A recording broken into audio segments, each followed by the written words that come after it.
Comenzamos esta semana última de abril y vamos a entrar al mes de mayo que se ha vuelto un poco complicado con todas las noticias y las idas y vueltas de las declaraciones que hay en torno a saber si volvemos o no a la normalidad o aplicamos los semáforos. Bueno, ese es un debate que se está dando. Buenos días en Ecuador, buenas noches en Europa, en el resto del mundo donde nos estamos conectando. Qué bueno que ya estemos conectados.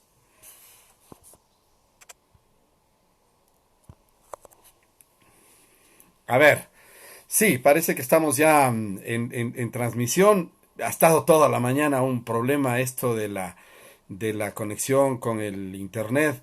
El trabajo permanente de todos aquí hace que esto sea pues una complicación para lo que estamos haciendo, los que por lo menos podemos gozar de esto.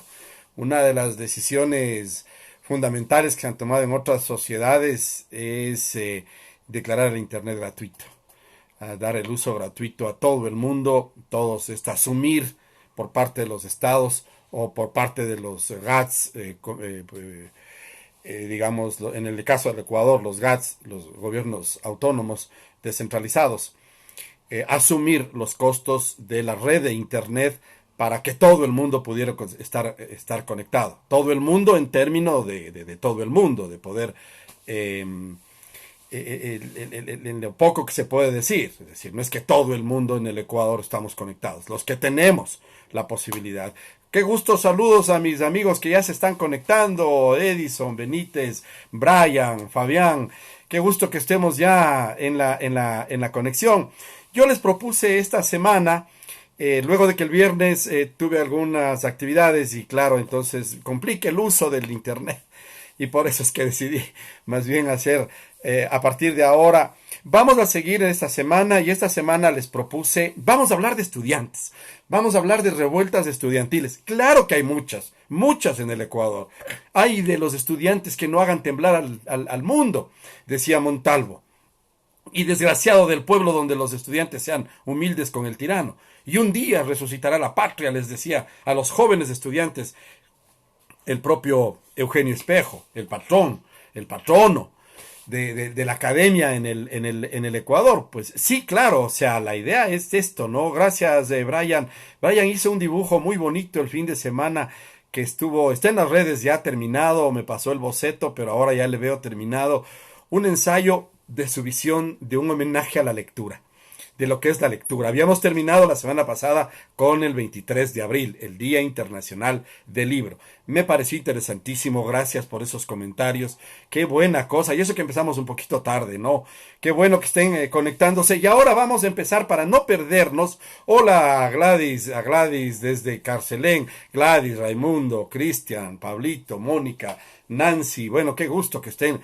Qué bueno, Rocío Cisalima, junto a la familia Cisalima Jumbo, desde Machala. Qué bueno en Machala. Espero que estén también soportando y pasando en adelante esto, aparte del debate que se ha dado sobre si volvemos o no volvemos. Ya hay una fecha ahí, pero bueno, ya se han tomado las decisiones. Poco a poco vamos a ir resolviendo el tema. A ver, mi compromiso, pues hablar esta semana de estudiantes, ¿no? Me habían propuesto Milton Reyes, Fausto Basante, sí, vamos a hablar de Fausto, pero les voy a involucrar en estas revueltas estudiantiles y he escogido, entre hoy y mañana, dos fundamentales que tienen que ver con el Ecuador. Coinciden en la fecha, el 29 de mayo. La de hoy día, se llama el 29 de mayo de 1959 en Portoviejo. Ahí nace, pero nace como un pretexto. Históricamente se ocultó el movimiento estudiantil, pero nace como un pretexto, con un pretexto. Ya les voy a contar los portovejenses y voy a dar lectura a un periódico, pero ojo, el periódico es del 2005 y hace un relato, me gustó, hay una descripción del Portoviejo, de las calles, de los edificios. Ojo, es del 2005. Con el terremoto, esto cambió, evidentemente, es el viejo Portoviejo. Entonces cambiaron muchas cosas, muchos edificios que cayeron en el terremoto del 16 de abril, no se volvieron a reconstruir, pero van a ser citados en esta lectura que les voy a hacer. Y mañana, el 29 de mayo, en cambio, desde de 1969, exactamente 10 años después, otra masacre. William Macas, qué gusto, desde Barcelona. En el 77 me mantuve 28 días dentro del grupo del colegio para dirigir una huelga. Claro, vamos a conversar de todos esos detalles. Envíenme los detalles. Así es que ahora, para mis amigos de Manabí, saludos a la red de comunicadores con Cristóbal Rodríguez. Este tema quería plantearles a ustedes. Por eso les dije la semana pasada, ojo, Portoviejo. A ver. Vamos a comenzar con este relato que es muy conocido por parte de los portovejenses y que fue conocido a nivel internacional y también a nivel ecuatoriano, ¿no? Galo, no vaya a ese sepelio, le dijo el doctor Hermes Bello a su concuñado, el capitán Quevedo. Ojo, esos nombres. El militar desestimó el consejo y fue a encontrarse con la muerte en persona. Horas después era arrastrado sin vida por las calles de Portoviejo. Esto sucedió el 29 de mayo de 1959, 60 años. Era el viernes 29 de mayo de 1959 y la capital manabita amaneció triste, pues uno de sus hijos, José Papi García, había muerto en la víspera a los 18 años de edad. Al mediodía estaba programado su sepelio. Se había suicidado, pero la prensa de entonces especulaba responsabilidades sobre el capitán Quevedo. Por eso, el cuñado Bello, casado con Betty Zambrano, le hizo la advertencia. García era uno de los 50, el suicidado, era uno de los 90 conscriptos que pertenecían al batallón Esmeraldas, junto con 5 oficiales y 25 voluntarios. El cuartel estaba donde ahora está la Junta de Calificaciones. Ojo, hola primo, hola Osvaldo Arcos. La Junta de Calificaciones, les estoy hablando, es un artículo del 2005. El velorio fue muy concurrido, se efectuó en la residencia García, en la calle Olmedo, entre Pedro Gual y 10 de agosto, donde actualmente está el edificio de la mutualista Manabí. Ojo, 2005. El relato, pero los sucesos se están contando del 29 de mayo de 1959. El joven, carismático, era muy querido por la gente. Por lo tanto, era intensa la indignación que sentían sus allegados y portovejenses, más aún cuando, desde años anteriores, las voces de protesta ante abusos de oficiales contra conscriptos ya estaban alzadas, según consta en el libro terminado de Ramiro Molina, Portoviejo histórico y fotográfico. Ojo, aquí van comenzando las causas, a pesar de que, como ven ustedes, que los pretextos, no, aquí van las causas. Lo que estoy leyendo es solo el pretexto que incendió Portoviejo y en 2 días después, Guayaquil. Además, Manabí en esa época estaba relegada por el gobierno de Camilo Ponce Enríquez, el primer gobierno social cristiano. Se exigía la construcción de carreteras, concesión de créditos para la agricultura, abastecimiento de agua potable y para riego, también obras portuarias en Manta. Como la gente reclamaba, habían prisiones arbitrarias y marchas acalladas por la mano militar. Los conscriptos no querían atacar a su propia gente. Portoviejo era una ciudad bajo la alcaldía de César Chávez, donde sus calles eran lastradas, salvo la Pedro Gual y Rocafuerte que tenían asfalto, además de la Sucre con una cinta de cemento. Pero el destino los llevó al sepelio. Se decidió a ir ya que quería demostrar que no tuvo nada que ver con el suicidio de García. Los sucesos. El día anterior, el 28 de mayo, a las 10 horas, el conscripto García reveló su carácter rebelde y fusil en mano exigió un alto a tanta humillación. Escuchó que le iban a castigar depilándole las cejas y cortándole a rape el cabello. Todo porque fue descubierto guardándose un pedazo de pastel en el pantalón para llevarle a la novia que le gustaba, Teresita Castillo, mientras cumplía funciones de mesero en la fiesta de la infantería el 24 de mayo por la noche, escogido para tal por sus buenos modales. García, deje ese fusil, le gritó Quevedo, quien quedó a cargo del cuartel luego de que sus superiores habían viajado a Quito. Pero el conscripto le respondió con disparos mientras decía: a ti te quería ver. Quevedo se escondió tras una mezcladora de cemento, porque en ese momento se hacían trabajos en el cuartel, y quedó inmóvil. Por lo tanto, García pensó que le había matado. Sé lo que me espera, se dijo García. Sentenció. Y luego se disparó bajo el mentón. Se suicidó con el mismo fusil de dotación que tenía como conscripto. Esto sucede el 28 y se riega la noticia y empieza un malestar, pero al otro día se proyecta y se programa el entierro. El capitán Quevedo llega hasta donde le están velando. A José Papi le decían, José García, según él, a rendirle honores militares, y lo hace con 12 soldados, que antes ya estaban en la plantonera otros uniformados. Pero el pueblo consideró esta presencia como falta de respeto, de osadía y cinismo, un acto de prepotencia. Los insultos le caían como lluvia a Quevedo. En ese tiempo también había animadversión a los serranos. Quevedo era del Cotopaxi. Y esa xenofobia sumada a la indignación del maltrato militar contra García, que no era el único. Y había muchos jóvenes que se quejaban porque era obligatorio ir al cuartel, y este Quevedo ya tenía antecedentes, no solo él. Ya, recuerden el maltrato que hacían los oficiales con los conscriptos cuando les entrenaban, para que se hagan hombres. Puso a la masa en contra del capitán, a quien hacían responsable de esta muerte. En fin, tomó un vehículo. Quevedo se subió en un vehículo y emprendió una veloz carrera por la calle Córdoba, desapareciendo de la vista de los perseguidores, luego de pasar rápido frente al municipio, en la intersección con la calle Chile. Simultáneamente salían los estudiantes del Colegio Olmedo, que funcionaba en las instalaciones del actual Colegio Portoviejo. Ellos estaban saliendo de clases, se enteran de los acontecimientos y organizan una marcha. Esta muchedumbre llegó al cuartel y lo invadió. Los manifestantes buscaron por todos lados y no encontraron a Quevedo. Entonces consiguen un tractor, y en un tractor iba rumbo al casino de oficiales, porque ya se corrió la bola de que Quevedo se había escondido en el casino de oficiales. Pero para esto está movilizado todo Portoviejo. Y de repente se escuchan dos disparos que impactan en el señor Manuel Palomeque, estudiante de cuarto año del Olmedo, que estaba montado en el tractor con el que iban a romper las puertas y los obstáculos que hubiera en el cuartel. La gente estaba ardida y se iba a tomar el cuartel. Nadie se percató de dónde salían los disparos, que mataron al primer estudiante del Colegio Olmedo. Pero las miradas se dirigieron al casino. Un grupo entró allá, lo recorrieron, y al llegar al dormitorio del pagador, en un closet, se escuchaban murmullos. Uno de ellos, Molina, impetuoso, le dio una patada a la puerta del closet y desde adentro recibió desde su interior un tiro certero que le impactó en el pecho. Rodrigo Mendoza Giler, al tratar de sacar el cuerpo de este ciudadano, resultó herido en el muslo. César Mendoza Pavón alcanzó a tirarse por una ventana, pero igual una bala se le incrustó en la espalda. En la huida también cayó muerto Felipe Vera. Todos salieron del casino y se refugiaron detrás de un muro de cemento que había en los patios del cuartel. Quevedo se defendía junto a Delgado Puya y un uniformado de apellido Bowen. El primero cayó muerto, mientras el segundo logró escapar.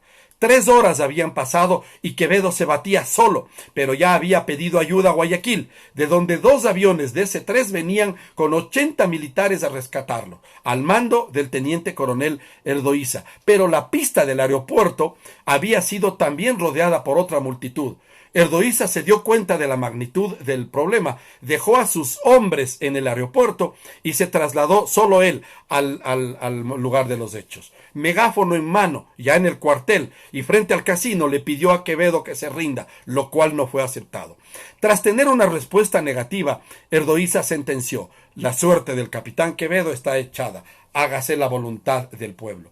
Previamente, el casino había comenzado a ser quemado. A esas alturas, el fuego ya se propagaba. Fue así la única manera de que Quevedo salió. El capitán Quevedo, quemándose, abrió la puerta y se paró firme. Con su cuerpo formó una cruz, abierto los brazos, para luego caer desplomado tras los numerosos impactos de bala que la turba escupió de las armas que habían sido sustraídas del mismo cuartel invadido. Ya era una revuelta popular que comienza con este maltrato, pero es la sociedad la que está ya involucrada y molesta con los militares. Porque además recuerden que los militares y fundamentalmente los oficiales iban de otras regiones para que vayan a conocer, y entonces no había empatía, porque había relaciones, iban a conquistar a las chicas. Es lo que pasó. Dicen que Quevedo estaba atrás de la misma chica que el conscripto. El cuerpo inerte del capitán Quevedo comenzó a ser arrastrado. La gente cruzó el Puente Rojo en San José, esa vieja estructura metálica que duró hasta la década de los 80. Han de estar recordando los portovejenses este relato. Les digo, es del 2005. Para el 2016 esto cambió con el terremoto. Y su primera parada fue en la calle Córdoba, bajo la casa de Ixaliano Molina, padre del asesinado. le mostraron, lo llevaron a Quevedo como trofeo de caza frente a don Ixaliano, quien desde el balcón miraba cómo la multitud había vengado a su hijo. La segunda parada fue en la intersección de las calles Pedro Gual y Ricaurte, en los actuales Bajos del IES, donde alguien se acercó y le descerrajó 5 tiros. De ahí a este personaje en Portoviejo le decían el matamuertos, de acuerdo a versiones populares. Al final, el cuerpo carbonizado, ya sin extremidades, según también las versiones populares, fue alzado en una caña del antiguo control de la loma del cementerio. Ahora está un puesto policial allí. Cada carro que pasaba era parado para pedir gasolina y mantener viva la llama todo el día. Un día después, el doctor Bello, el concuñado del asesinado, su esposa y doña Tequi viajaron con los restos de Quevedo a Quito, donde le rindieron honores militares. Y María Patiño, saludos. Y a Quevedo le hicieron un busto que está en el Colegio Militar Eloy Alfaro, en el templete de los héroes del Colegio Militar Eloy Alfaro, en la avenida Orellana y Amazonas, aquí en Quito. No sé por qué le hicieron a este señor, le dice, por haber sido arrastrado, no sé, pero las circunstancias son bien complicadas de analizar. Pero ¿qué pasa con esto? Se enteran los estudiantes en Guayaquil, en el país, se enteran de esto porque se declara, Camilo Ponce Enríquez declara toque de queda y emergencia nacional, porque lo de Portoviejo estaba convirtiéndose en una revuelta popular contra el gobierno. O sea, el pretexto fue el maltrato y suicidio que provoca el suicidio de este conscripto de parte del capitán Quevedo, y de allí se hace un levantamiento popular. El 2 y 3 de junio se contamina esta cuestión en Guayaquil. A partir de las 10 de la noche, una gran manifestación hizo alto frente al edificio del Telégrafo, el diario El Telégrafo de aquel entonces. A los pocos minutos llegó una dotación de policías a caballo y en carros patrulla que atacaron a los estudiantes, quienes se refugiaron en una casa en construcción situada frente a este diario. Conforme pasaba el tiempo, cientos de ciudadanos se unían a los estudiantes. Pasadas las 12 horas, la policía entró al edificio y pudimos ser testigos del salvaje ataque y bala y sable contra todas las personas que se encontraban a su paso, sin importar edad ni sexo. Al día siguiente, el 3 de junio, la noticia era la portada del diario El Telégrafo de aquel entonces. Esta es una historia silenciada. La historia de Alfredo Pareja Díaz-Canseco, el Ecuador, Historia de la República, apoyándose en una información tomada de varios artículos, particularmente de un escrito por el historiador Patricio Icaza, que se denomina 2 y 3 de junio, una fecha anónima, hace una breve descripción de los eventos sucedidos en Portoviejo, antesala de lo ocurrido luego en Guayaquil. El 28 de mayo de 1959 se suicidó el conscripto manabita Pablo García, luego de los maltratos recibidos por su jefe, el capitán Galo Quevedo, situación que provocó la reacción inmediata de estudiantes y el pueblo que se enfrentaron a los militares. En solidaridad con sus compañeros manabitas, decretaron el 2 de junio un paro de 48 horas que tuvo el respaldo del pueblo guayaquileño. Se imaginan, no solo era la revuelta por el suicidio de un conscripto, ya era una revuelta contra el gobierno. Por eso quería contarles las revueltas estudiantiles. Así comienza esto.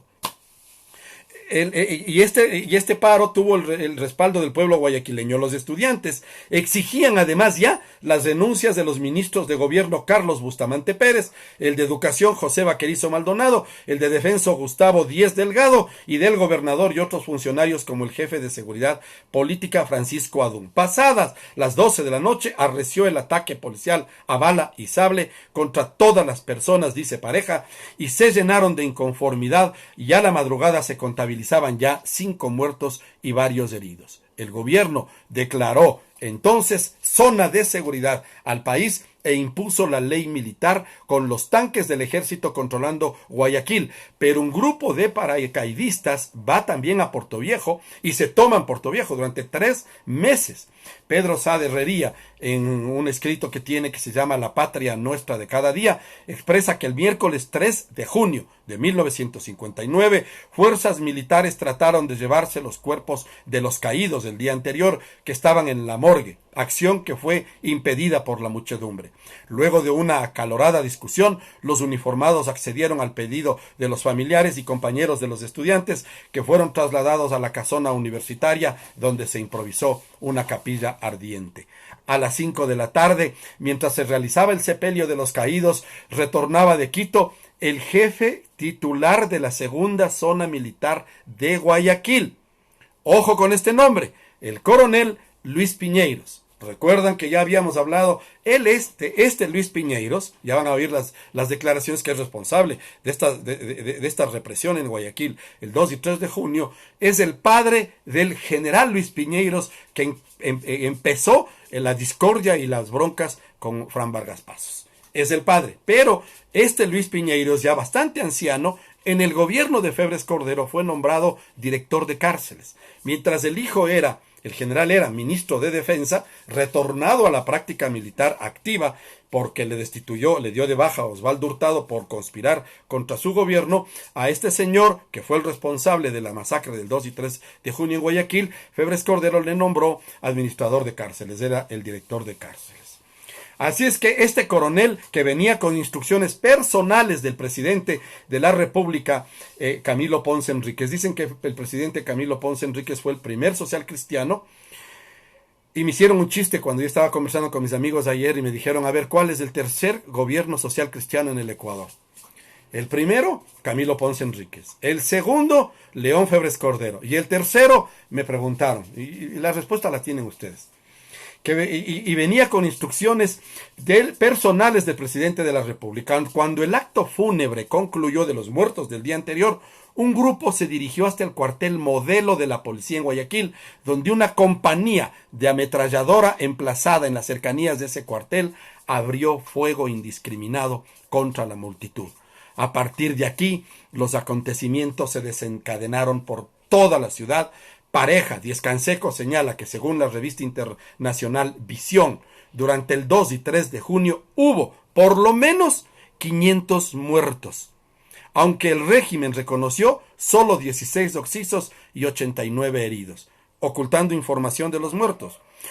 Buenas tardes, maestro. No, maestro, no. Saludos desde el cantón Naranjito, guayacense. Soy chimboracense, pero vivo en Naranjito. Yo le quiero agradecer a usted. Tengo amigos en Naranjito que están trabajando allí. Qué gusto, doña María Patiño. Sí, yo quería hacerle saludo, hacer un alto por hacer un saludo, porque claro, es especial que ustedes también, desde estos cantones tan queridos del país, se comuniquen. Miren, este manejo de 16 muertos, la revista internacional Visión 500, Patricio y Casa decía que fueron más de 500, porque las ametralladoras disparaban, les encerraron, igualito que el 15 de noviembre.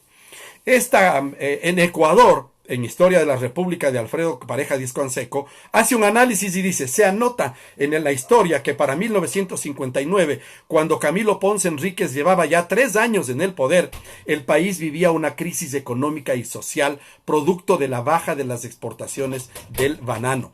Esta coyuntura encontró una respuesta política a dicha crisis, traducida en el apoyo que los movimientos populares del puerto le dieron a la acción del pueblo manabita, que quiso ser aparecida como que el suicidio de un conscripto porque el maltrato por una novia. No es verdad, ya oyeron ustedes, había maltrato a Manabí, había abandono a Manabí. Se produce esta circunstancia, hay masacre, hay asesinados en Puerto Viejo, y a los días siguientes los estudiantes guayaquileños reaccionan y les reprimen de esta manera. Ponce, que había dado muestras de su capacidad represiva, porque Camilo Ponce fue ministro de gobierno de Velasco Ibarra, del 52 al 56, manejan de tal manera las elecciones que en el 56 Ponce es elegido, y luego de Ponce, que termina en el 60, le toca a Velasco Ibarra un siguiente. O sea, ya estaba todo arreglado. Camilo Ponce, que había dado muestras de su capacidad represiva cuando fue ministro de gobierno en el tercer velasquismo, diría después: el 2 y 3 de junio en Guayaquil estuvo al borde de la destrucción. Yo tuve que hacerle frente mereciendo el aplauso de lo más representativo del puerto. Yo ordené y lo volvería a hacer. ¿Se dan cuenta? Repito las declaraciones del presidente de la República. El 2 y 3 de junio, Guayaquil estuvo al borde de la destrucción. Yo tuve que hacerles frente mereciendo el aplauso de lo más representativo del puerto.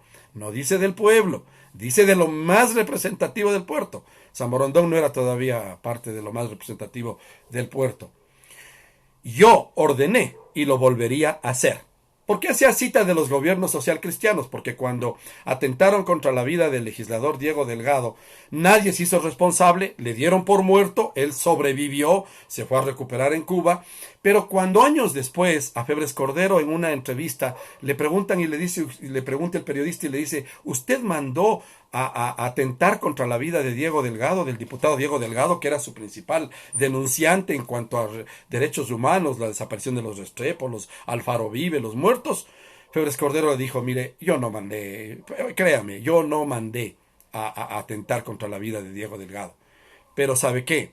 Créame, si yo mando a atentar contra la vida de Diego Delgado, no estaría vivo para contarlo. Como dice Camilo Ponce, yo tuve que hacerles frente, mereciendo el aplauso de los más representativos del puerto. Yo ordené y lo volvería a hacer. Camilo Ponce, el primer gobierno social cristiano. León Febres Cordero, el segundo gobierno social cristiano. Y ayer me hacían reír y me decían, ¿y el tercero? ¿Qué te haces? Pues y el tercero gobierno social cristiano ya está. Ya hay competencias. Bueno, esto es lo que quería yo contarles. Rosa Ponce, un abrazo fraterno, Rosa, desde La Pampa, aquí en el norte de Quito. Qué gusto que estés siempre en contacto, qué bueno que hemos podido estar en contacto. Quiero contarles esto porque aquí comienza, el Edison dice a su propio estilo, que hasta ahora replican lo mismo. Bien aprendido el libreto. Sí, por eso te digo, Edison, pregunta de examen, ¿cuál es el tercer gobierno social cristiano? Ya hubo, no es que va a haber, no, ya está. El Edison sí sabe. A ver, bueno, la idea era contarles esto porque esto pone en antecedentes. Es una revuelta estudiantil, inicia en Portoviejo, continúa en Guayaquil, termina con muertes y asesinato de estudiantes. Pero no es una revuelta por el suicidio de un conscripto, ni por el maltrato. Sí, también esa política de maltratos y de continuos, digamos, agravios a las ciudades, porque yo recuerdo que había, por ejemplo, subtenientes del ejército, de la FAE, que les tocaba hacer, por ejemplo, cuartel en la frontera, en el Oro o en la Amazonía. Se pegaban los tragos y con toda la prepotencia, jóvenes 18, 19, 20, 22, 23, 24 años, ya con los títulos, sacaban los revólveres y iban a disparar, qué sé yo, postes, estatuas, en los pueblos, en las parroquias. Esa prepotencia de los, y también, como había muy marcada la separación entre oficiales y conscriptos, entonces eso pagaban los conscriptos. Y en aquel entonces la conscripción era obligatoria para todo joven que ecuatoriano, varón, para todo joven ecuatoriano que cumplía 18 años. A partir de entonces era obligatorio e inclusive recuerdo que para obtener, porque eso te da recursos para la institución, entre más conscriptos tienes, más recursos ingresan, porque necesitas contratar instructores, uniformes, municiones, comida, bebida, todo el aparataje que significa montar un área de instrucción, porque es una instrucción, en realidad es una instrucción que tienen los conscriptos durante un año de prácticas y todo esto. Entonces todo esto genera recursos a diario, inmediatamente. Entonces todo esto era por parte de los militares, puesto en las leyes, obligatorio. Pero estas eran las relaciones, así se daban las relaciones. Y así comienza y termina la revuelta de Portoviejo del 29 de mayo de 1959. Mañana la revuelta de Guayaquil del 29 de mayo de 1969. 10 años después, en fecha, 10 años después. Y luego entraremos a otra fecha, adelantándome un poquito, mañana en lo de Guayaquil, pero también en mayo del 68 en París, el octubre rojo del 68 en Tlatelolco en México, el movimiento liminar de Córdoba también en Córdoba, Argentina. Una noticia que quería contarles, porque este es el tema también, no he podido leerles las noticias, pero quería yo plantearles. Nelson Goyes me dice, el tercer gobierno social cristiano fue el de Sixto Durán Ballén. Sixto Durán vino del Partido Conservador, militó en el Partido Social Cristiano, perdió las elecciones frente a Jaime Roldós, perdió una segunda vez frente a Borja y luego le ganó a Jaime Nebot, creando el Partido Unión Republicana.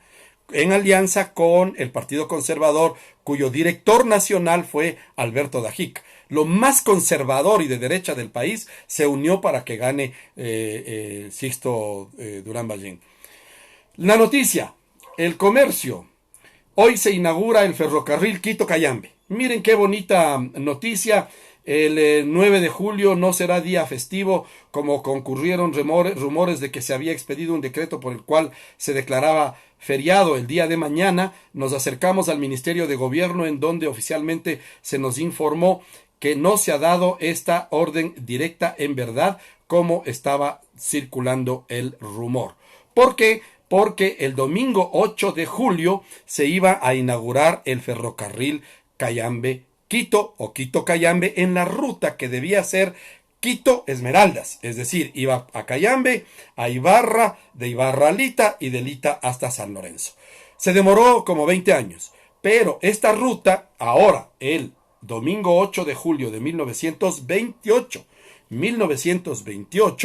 se inaugura ya la ruta Quito-Cayambe. Ustedes cuando van a Cayambe han cruzado la ruta del ferrocarril en varias ocasiones. Una ruta preciosa, va rodeada de bosques, de eucalipto, de plantaciones. Y la de Ibarra a San Lorenzo es más espectacular todavía porque está llena de Edgar Castellanos. Qué gusto, poeta, qué gusto saludarte en Ambato. Está llena de túneles y de puentes solo con la estructura, ¿no? Y ustedes ven el vacío ahí abajo, pues. Sí, se hizo una programación especial, pero la noticia en realidad lo que propone es el programa formulado por el Comité Popular Pro Ferrocarril Quito Esmeraldas para solemnizar el arribo de la locomotora. Tiene establecido que a las 8 de la mañana de este domingo se exhiba el tricolor nacional en las casas particulares. A partir de las 11:20 hasta las 12 se colocará una placa conmemorativa en la locomotora, ofrendada por el Comité Popular, y el reparto de tarjetas alusivas a la fiesta. En este acto hará uso de la palabra el señor Pedro Narváez a nombre del comité. A las 4:30 de la tarde, el Comité Popular distribuirá una suma de 1,000 sucres entre las familias pobres de esta localidad en la Plaza Matriz. Miren ustedes que también es parte de repartir un bono porque se inaugura el ferrocarril. O sea, pero la gente lo que quería es que el lunes vacación, lo que hacíamos en el colegio, ¿no? ¿Se acuerdan? El día 9, que sería el día lunes a las 8 de la mañana, se realizará un concurso de tiro al blanco con premios de 10, 6 y 4 sucres para los vencedores. Con tal objeto quedan abiertas las inscripciones en la Comisaría Nacional. Un concurso de tiro. A la 1 de la tarde, agasajo a los niños y niñas del Colegio Mariana de Jesús y de las escuelas fiscales de esta cabecera y de las parroquias Ayora y Juan Montalvo con la suma de 120 sucres obsequiados por el comité. Acto que tendrá lugar en la plaza principal. A las 2 de la tarde, regocijos populares con castillos y el juego de las ollas misteriosas, concurso de saltos y carreras de velocidad en los que tomará parte la guarnición de policía de Quito, acantonada en Cayambe. Y a las 7 de la noche, bailes populares amenizados por las bandas de música y se lanzarán globos aerostáticos. Nota: los números desarrollados en este programa se deben a la filantropía de los señores Gabriel García Alcázar, coronel don Juan Manuel Lazo y don Ignacio Fernández Salvador. Esta es la noticia, pero una noticia también importante, 1928, que es producto de las decisiones del doctor José Peralta y del general Eloy Alfaro en 1906, pero básicamente hasta 1910, cuando se cierra el segundo periodo, y luego termina trágicamente. Ayer, el viernes, obtuvieron el título de profesoras normalistas varias alumnas del Manuela Cañizares. El día de ayer se continuó en el Instituto Normal de Señoritas los exámenes de las alumnas que han terminado sus cursos y van a adquirir el título de profesoras normalistas, que eran profesoras. A este acto concurrieron los señores subsecretarios del Ministerio de Instrucción Pública, el señor rector del Colegio Nacional Mejía, el director de estudios y varias personas. Cada alumna fue sometida a una larga prueba pidiéndole anotarse que por los amplios conocimientos adquiridos se encuentran suficientemente preparadas para desempeñar cargos de preceptoras de acuerdo con la pedagogía moderna. Después de ser aprobadas en el examen escrito, en el práctico y en el oral, fueron promovidas a la categoría de profesoras normalistas. El siguiente sexto curso del Instituto Normal Manuela Cañizares. Berta Abarca, Blanca Andrade, Lucía Vaquero, Julia Hortensia Basantes, Marcela Brown, Carlota Campuzano, María Ceballos, Eloísa Celi, Angélica García, Anabel Herrera, Laura Hurtado, Georgina López, Guillermina López, Judith Mediavilla, Lucila Montenegro, Eufrasia Pérez, Zoila Rosa Salazar, Ángela Sánchez, Lola Terán, Lola Vallejo y Emma Zambrano. Vale la pena leerles los nombres. Es preciso hacer constar en justicia que la nota final de la alumna Lucía Salvador fue sobresaliente, 10 sobre 10. Las tesis escritas versaron sobre la pedagogía de la actividad del niño y la de psicología acerca de los temas el lenguaje y el pensamiento, formas sustanciales y formas accidentales, locución interna y la propuesta. Felicitamos a las señoritas graduadas en el Instituto Normal Manuela Cañizares, que en el bienio último se ha colocado a visible altura, desapareciendo por completo eso de que las mujeres no pueden alcanzar los títulos que deseen. Miren ustedes, ¿por qué leo esto? Porque es una noticia que está en el mismo periódico a partir del domingo 8 de julio de 1928. Son 18 años después de las decisiones políticas que tomaron José Peralta y Eloy Alfaro. Pero ¿cuál es el contenido? Que esta decisión hace que ese marginamiento que teníamos para las mujeres, al darles instrucción para que sean profesoras, también les vincula a ganar un sueldo, a pagar impuestos y a ser productivas. Es decir, también les incluye en el sistema. Sí, dirán al sistema de explotación, pero por lo menos ya entraron a trabajar. Esa es la genialidad de Peralta y de Alfaro al crear los colegios normales. Porque no solo les dieron educación a las mujeres, también les dieron trabajo y les dieron ingresos.